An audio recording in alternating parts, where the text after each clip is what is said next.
काठमाडौँका तत्कालीन सिडिओ छवि रिजाल पक्राउ, गोली चलाउन आदेश दिएको आरोप र थप एक्सनमा उत्रने गृहको तयारी।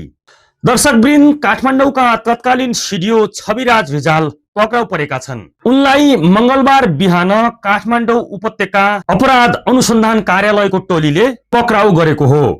उनलाई सुविधा स्थित निवासबाट पक्राउ गरेको हो। रिजाललाई आन्दोलनकारीलाई गोली हान्ने आदेश दिएको भन्ने विषयमा आरोप लागेको छ। भदौ 23 र 24 को जेन्जी आन्दोलनमा तत्कालीन सिडिओ छवि रिजालले आफ्नो निकायका प्रहरीहरूलाई गोली हान्ने आदेश दिएको आरोपमा उनी पक्राउ परेका हुन्।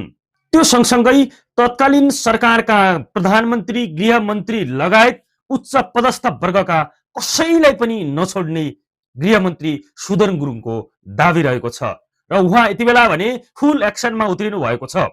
हुन पनि साँच्चीकै यही गर्न पर्ने हो, किनभने अहिले बिना कारण बिना गल्ती सामान्य आन्दोलनमा गएका जनताका छोराछोरीहरूलाई ताकी ताकी गोली मार्ने जो कोहीलाई पनि छुट छैन। यो देशमा न्याय मरेको छैन, यो देशमा कानुन मिचिएको छैन। यदि कसैले न्यायलाई मार्न खोज्यो र कानुनलाई मिच्न खोज्यो भने कोही न कोही यो देश बनाउनका लागि सपुत जन्मिनै छ।